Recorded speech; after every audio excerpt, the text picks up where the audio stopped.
Good evening. It is September 15th, and welcome back to Cape Media News, your source for hyperlocal news that matters. I'm Lauren Williamson. Hurricane Lee is the third hurricane of the season and has been rapidly gaining strength. While its exact path and intensity are uncertain, it has the potential to affect New England. Preparing for a possible hurricane on Cape Cod is crucial to ensure your safety and the safety of your property. Lee has been fluctuating between a Category 5 and a Category 4. Regardless of the exact path of the hurricane, the ocean and around Cape Cod will experience very rough conditions. High surf and a high risk of rip currents are expected. Cape Media News met with Barnstable County Emergency Preparedness Specialist Chip Riley for some tips on how you can stay safe during a weather emergency. The first thing we like to warn people about is we don't know what's happening yet. So we don't want people to listen to one weather report and say, oh, it's going out to sea. We're asking folks to pay attention to the weather for the next couple of days. We really don't know yet what the impact is going to be here on the Cape. We talk in emergency preparedness about building a kit, making a plan, and being informed. We want to think about starting to collect some items that you might need to get by for a couple of days if you were to, say, lose power. Now, with this storm, we're expecting tropical storm force winds, maybe hurricane force winds. We're expecting some power outages, some trees down over Friday night into Saturday morning and through the day on Saturday. So you may have to stay home for a while. So you want to have the comfort items that you need at home. If you're living in low-lying areas, you want to know your zone. And if you're typically susceptible to coastal flooding or coastal erosion, you want to be conscious of that. Talk to your friends, talk to your family. If you have that, if your kids and grandkids are living off Cape, great weekend to go visit them. Talk to your other friends and maybe you have a friend who lives on the other side of town and it's a better spot to go to. Don't be afraid to ask for help. For our seniors, what I really love to convey is you're not a burden. It's okay to ask for help. It's okay to ask friends if you can stay over for the weekend. And conversely, if you know people in that role, invite them. Say, because although we are prepared to open shelters if we need them, they're really not comfortable, and we would much rather have folks find alternative locations. If you're going on a 3-day trip, pack what you would normally bring. Medication is always a big one. If you're leaving your house because you're worried about an impact in the event, bring your medication with you. We also recommend bringing important financial documents. They're always good to have with you so that if something were to happen, that you know your insurance policy number and the correct people to call. So you want to bring those relevant things. And if you have a pet, bring your pets with you and, bring a little kit for them too. There's some great resources online through ready.gov and the American Red Cross. They have great checklists which make it easy. It's easy to give you a soup to nuts list, but again, individuals know what they really need. Food, water, medication, and basic comfort items are on the short list. Keep watching the local weather news. Keep getting updates from trusted media sources. We want to make sure people are not listening to rumors or listening to trusted weather sources. Through your local community's website is a great one. Barnstable County's website is another great one. We push information on social media, so just make sure you know your source and you're not getting hyped up. And then after impact, if we do have an impact here on the Cape, especially with our seniors, there's a lot of scammers out there. We want to make sure you're talking to reputable organizations. People will not be calling you and asking for money or asking for payment. So it's the easiest way to avoid that is you feel free to back out of people who call you and call back directly to a trusted number But be careful of scammers because they do tend to come out after events like this, and we want people to be safe and secure. If you have a power line or a wire that comes down, always assume it's a power line, always assume it's hot and stay away from it. We know we're going to have some wave action, some beach action. You don't need to go watch the big waves at the beach. We do that in August. We don't need to do that now. Stay home, stay safe if you don't need to be out during this event. We want to make our public safety officials available for folks who are having significant needs and not having to chase down folks who are out sightseeing at the beaches, because we're really worried about rip currents, things like that. Up to 500 rubber ducks will sail down Ware Creek at West Dennis Yacht Club this Sunday as part of the Dennis Conservation Land Trust's annual Rubber Duck Regatta. While the event is free to attend, participants can purchase entry into the race for a chance to win cash prizes ranging from $100 to $500. Entries are $10 per duck or $25 for 3 and are available to purchase in advance online at dennisconservationlandtrust.org. Proceeds from this event will go towards Dennis wildlife conservation and preservation efforts. Before the race kicks off, be sure to cast your vote for the best decorated duck in the Decked Out Duck contest and enjoy family-friendly activities made available by local businesses and volunteers. The event runs Sunday, September 17th from 11 a.m. to 2 p.m. with a rain date of September 24th. The First Church of Christ Scientist in Hyannis is set to become the new site of a new apartment complex. The 94 Stephen Street property will be home to a 4-story building with 40 apartments total, including 4 affordable units. While development plans are not yet set in stone, the church has been sold to a developer with demolition slated for July 2024. This project comes on the heels of Barnstable's recently revised zoning plans in conjunction with the Housing Production Plan and the Growth Incentive Plan. The goal of these revisions is to prioritize residential and mixed-use development that supports and enhances downtown Hyannis' aesthetic appeal, walkability, and access to community resources. It has not yet been determined where or when the First Church of Christ Scientist will relocate. The Barnstable Conservation Commission is nearing a decision on whether to grant Avangrid renewables permits for its Park City Wind project, specifically the landing of power cables at Craigville Beach and the route under the Centerville River to a proposed inland substation. The decision on the permits could be as early as September 19th. A recent hearing on September 5th, held over Zoom, was closed after a 2-hour discussion, ending public comments. Barnstable Commission Chairman Tom Lee expressed caution against rushing the decision and potentially missing important conditions. By closing the hearing, the board started a 21-day statutory clock to issue a determination, but got assurances that Avangrid would agree to an extension should the commissioners need extra time to draft and legally review their conditions. During the hearing, residents voiced concern about the potential environmental impacts of microtunneling, electromagnetic fields, or EMFs, produced by the power lines, financial viability, and contamination risks at substations. Representatives from Avangrid and their consultants addressed some of their concerns, emphasizing efforts to minimize environmental impacts and stating that burying the lines deep underground would reduce the effects of EMFs. Avangrid stated that they have a power purchase contract with Connecticut, where the power will be sent, and the project has extensive insurance policies to cover financial issues. Some commissioners noted that they acknowledge residents' concerns. The board has limitations regarding the authority to address certain issues. The decision on whether to grant permits for the Park City Wind project will have significant implications for local community and the offshore wind energy industry in the region. On September 6th, the Hyannis Main Street Waterfront Historic District Commission voted in favor of the continuation of the Hyannis Community Art Wall. Located on the eastern exterior wall of the Hyannis Public Library and consisting of 4 large plywood panels, the wall is open to the public to decorate and contribute freely. The project began in 2021 when Sturgis High School student Will Callow teamed up with the local art organization, The Cordial Eye, to create Cape Cod's first legal street art wall.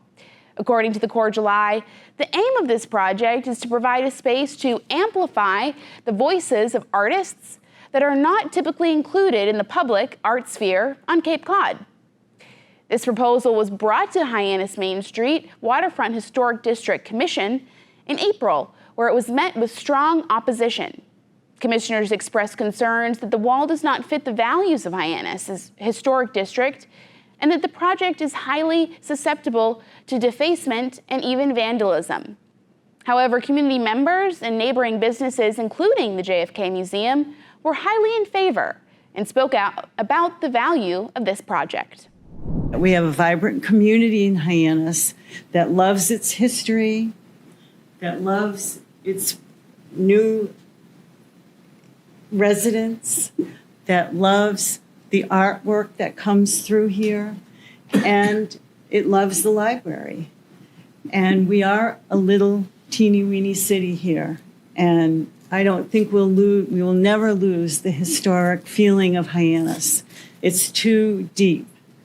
And to be able to be free enough to open the arms of the community to something different is going to make us stronger. First of all, I'd like to reassure you that there are security cameras all around the Hyannis Public Library, which are monitored. So we have an opportunity to see if anything unusual or untoward is going on. There's security lighting there all night, and we have the ability to review the tapes daily if we need to.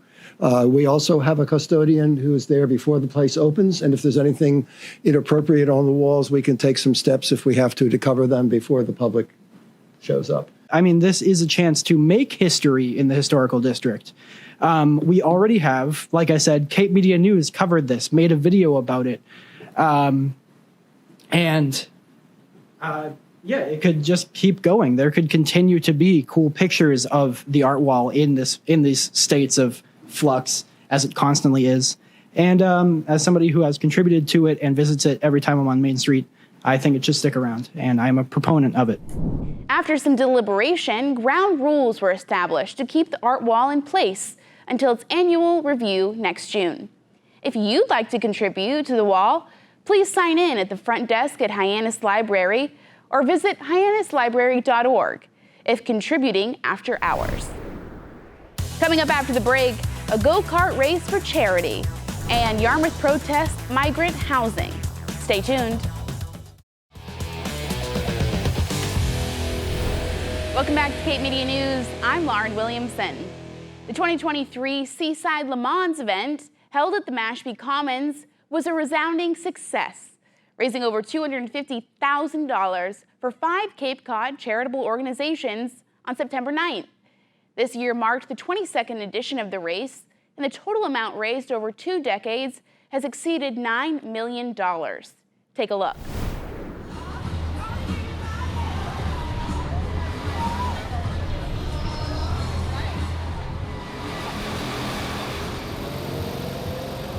They're racing through a parking lot track that we've set up here in Mashpee Commons. It's a quarter-mile track, and we have sponsor teams in these F1 style karts that are doing upwards of 40 miles an hour around this track, all for benefiting these 5 beneficiaries this year.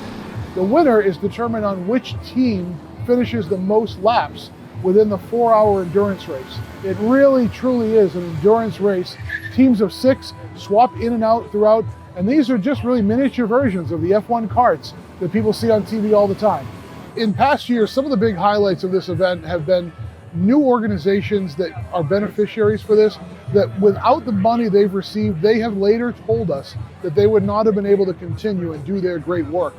So the organizations that receive funding from the Seaside Le Mans are making real-time impacts on the community. This year we have Cape Cod Healthcare, we have the Cape Tech Foundation helping students who are Cape Tech, we have Sharing Kindness, which helps with suicide prevention. We have so many other groups that are involved over the years. So really the highlight is really all about these charities and the fact that the money raised is going right to them. Every single dollar that is donated to these charities goes right to the charities. 100% of the entire cost is underwritten by the Davenport companies. So if you weren't here with us in 2023 for Seaside Le Mans, mark your calendars, make sure you're here. September 2024, it's always the first Saturday after Labor Day. Seaside Le Mans will be back here in Mashpee Commons. Bring the family, bring your friends. If you're not racing, we have a family fun zone with lots of kids activities. The National Guard is always here with some of their equipment. We have great food from our partners at the Bourne Sandwich Rotary Club. And of course, we have to thank Mashpee Commons because they are our host here, and they've allowed us now for over 20 years to use their parking lot as part of this race. So we want you to come out and enjoy Mashpee Commons, visit their sponsors, visit their shops. Without Mashpee Commons, we couldn't do the Seaside Le Mans. So if you weren't with us here in 2023, we'll see you here in 2024. For the third consecutive year, the team from the Mashpee Police and Fire Departments emerged as the winners. Additional award winners include Cape Cod 5, winner of the Bank Cup, Kaleidoscope Imprints, and Coca-Cola, with the fastest lap and the Sportsmanship Award goes to Whitcomb Building and Mid-Cape Home Centers. This past Saturday, the 9th, protesters gathered at Yarmouth Town Hall. The group was formed originally in response to the moving of migrant families into the Yarmouth resorts, with the title Citizens Concerned About the Yarmouth Resort. However, the group recently broadened their focus to address the situation on a larger scale, taking to the new title, Citizens Concerned About Cape Cod. It is the same group of protesters we covered in last week's episode. Take a look.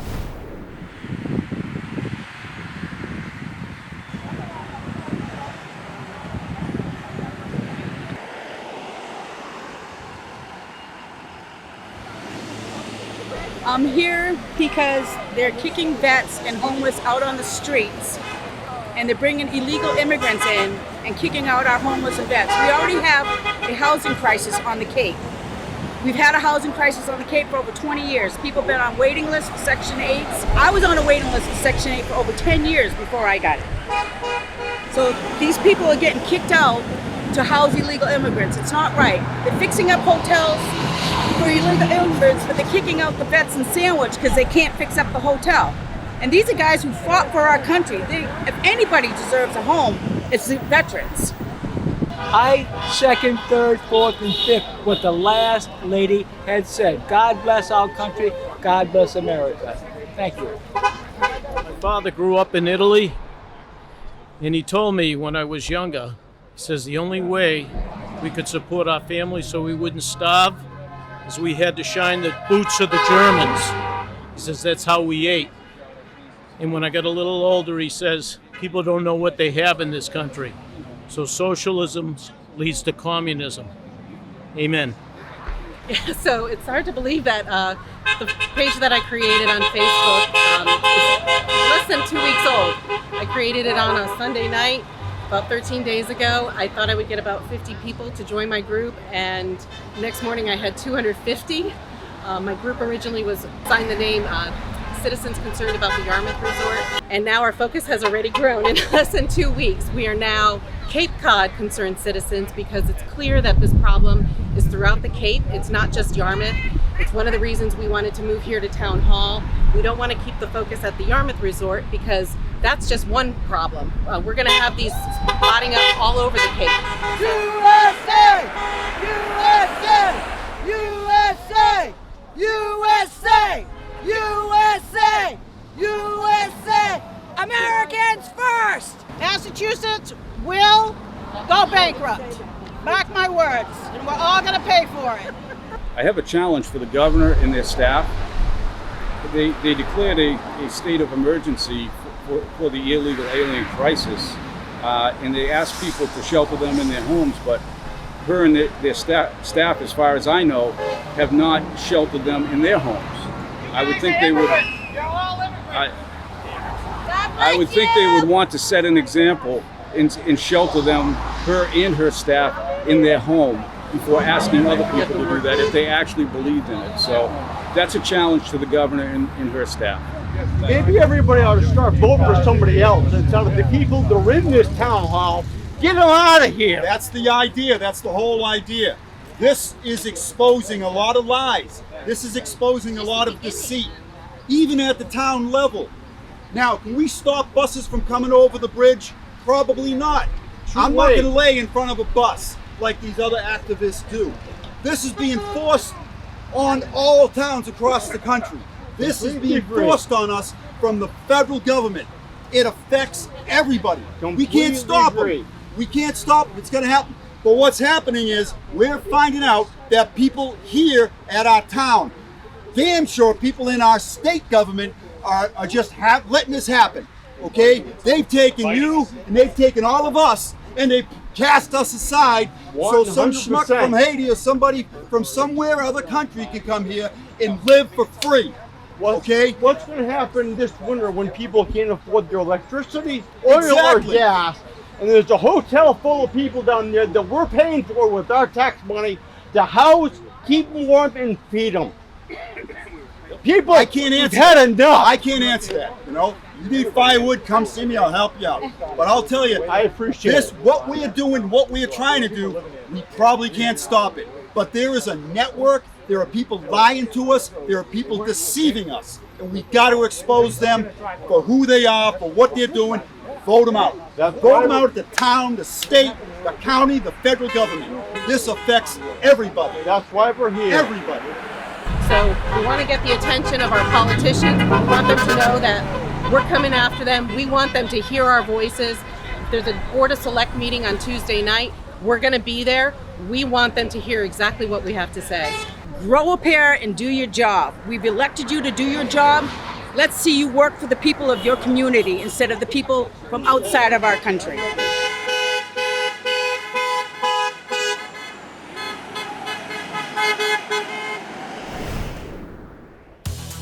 More on the Yarmouth migrant housing situation after the break.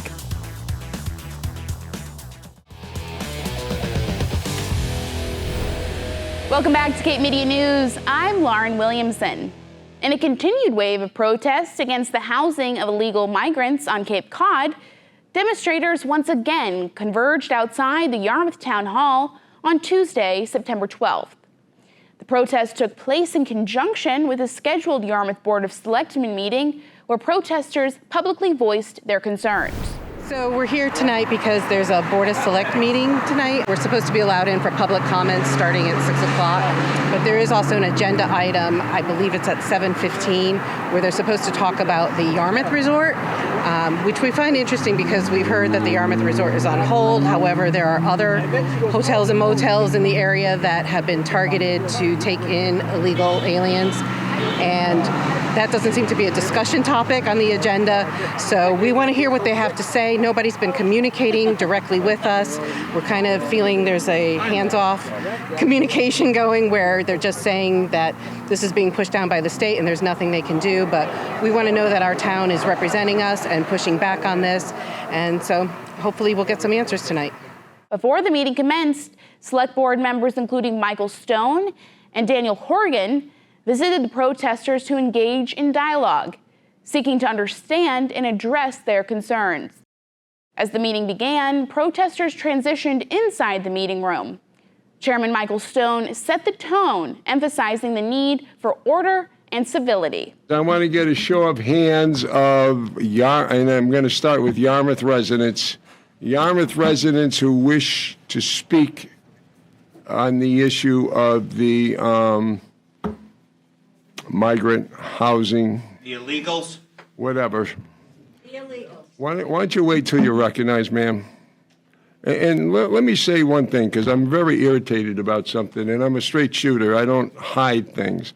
Whoever walked in this room while we were in executive session, don't do that again. That is illegal. That is disrespectful. And we're not going to put up with it. I'll let you say whatever you want. I'll let you criticize whoever you want to criticize. I'll let you trash talk whoever you want to trash talk. That's your constitutional right. But you don't have a right to walk into an executive session meeting. And the next time someone does that, I won't even warn you. I'll have the police remove you. So let's be clear. And you'll get an opportunity to speak, but you won't interrupt other speakers. And I won't let anybody interrupt you either. All right, so who wants to speak on this issue? Give me Yarmouth residents, show of hands. Not that many. I thought we'd have more. Town officials clarified that they had no role in bringing the migrants to Yarmouth and were equally surprised by the situation. There are accusations that the Board of Selectmen is somehow acting in concert with the state. There's nothing further from the truth. Bringing migrants to Yarmouth is not something Yarmouth officials or staff had anything to do with.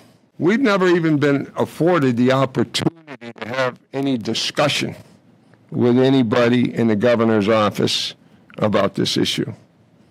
They haven't even invited us to say, do you have any concerns? How will this impact your community?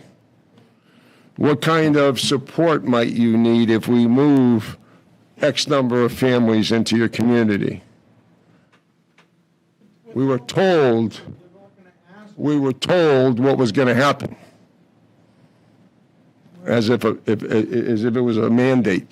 I have no involvement with the Commonwealth of Massachusetts in any shape, manner, or form as to what's happening. And I will tell you, number two, that I am totally committed to represent the interests of the people of my community. This is a very complicated issue. And as everybody at this dais has said, we're behind the eight ball in terms of getting information from the state. This is all happening without any communication, without any input by your town leaders. You know, we're talking about housing. That's one big issue, and people being displaced. Issues that we've had with housing our own people, never mind people that are coming from elsewhere. That's a huge issue. Putting housing in hotels more than 30 days, huge issue. We spent years trying to stop that from happening in this town. And here we are sitting back while the state does it to us. It's an issue. It's a problem. We're looking for solutions and answers and communication from the state. And it's not just housing. You all know, what is the impact going to be to our schools? What's it going to be to our fire and to our police, to our health?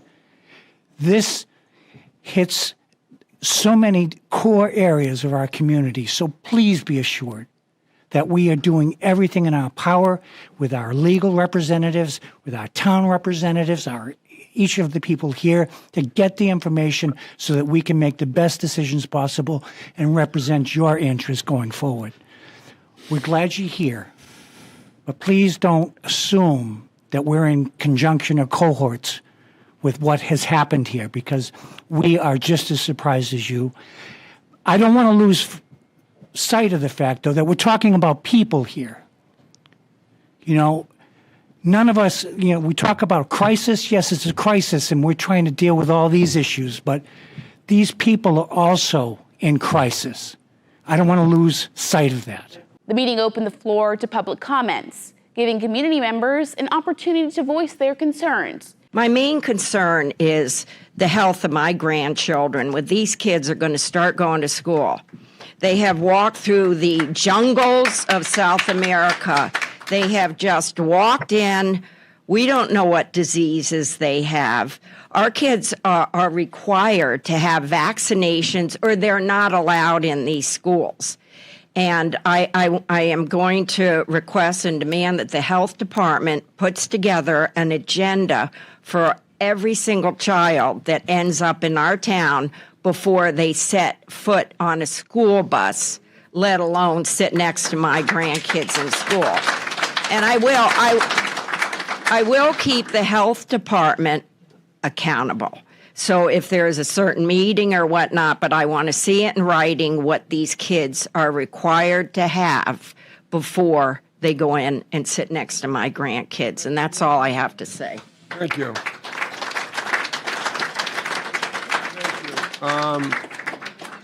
Very good, very, very good point, ma'am. And I can tell you, I have two little grandchildren, and I have the exact same concerns. The state has a rapid response medical team that is on site evaluating a medical condition and conducting health screening for all of the folks that have been placed in our community, and that's an ongoing process, and there is professional medical care here.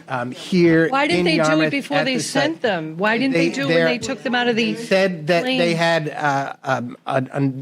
health screenings at a welcome center. We didn't get those results. That there are medical professionals on site conducting health screenings. I think these people are going to be shoved down our throat.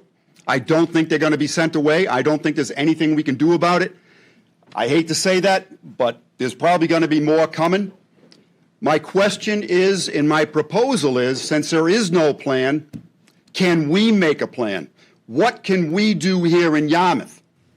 Can we take this into our hands and have has anybody been to the hotel besides some guy who drove by in a pickup truck to harass somebody of color? Has anybody been to the hotel to speak to the people and represent the town?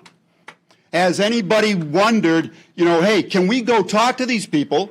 I mean, it's like if a spaceship landed in your backyard, you're not going to, you're going to go talk and say, hey, what's going on here? That's what we have to do. Why can't we form a committee, a group of people, and go talk to these people? I mean, hell, they're human beings just like we are. They don't speak our language. They do. You'll find English speakers over there. You will. All right? Put the pitchfork away and think like a Cape Codder. Because most of the people in this room, you came here and we welcomed you. Okay? You came here and Cape Cod welcomed you. All right? Now we're Cape Codders and we have to welcome these people because you can't get rid of them.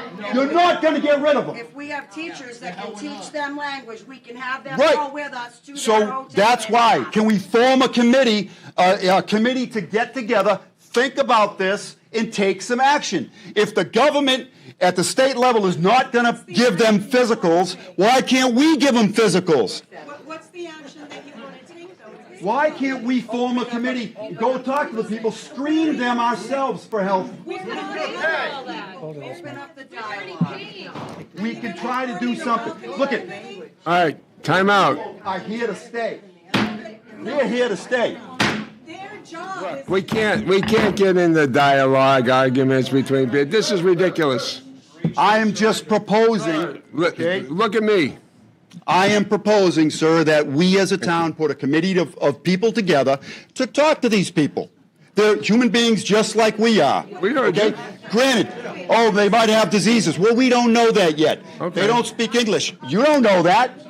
How are you going to talk to them if they don't speak English? Don't argue back and forth. Which I'll bring crayons. Don't argue back and forth. So do you have anything else?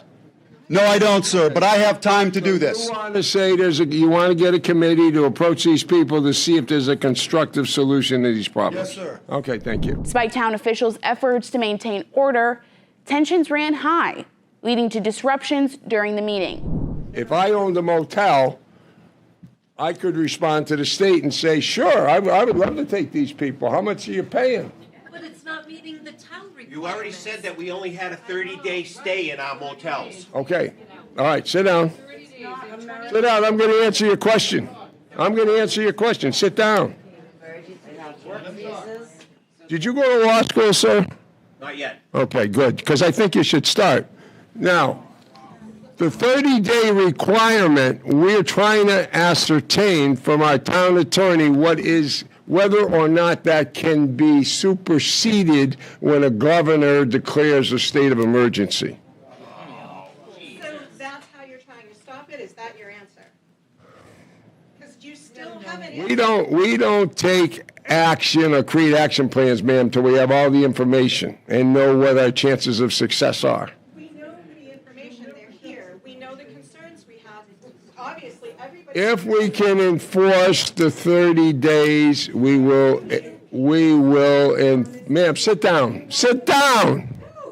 All right, I'm going to have you removed. Officer, would you get this lady out of here, please?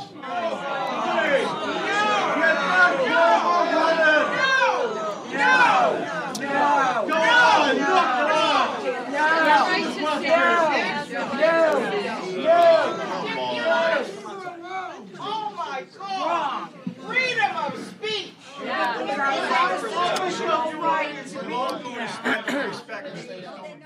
For us, we don't work for you. And you did not answer her question. She asked you a direct question.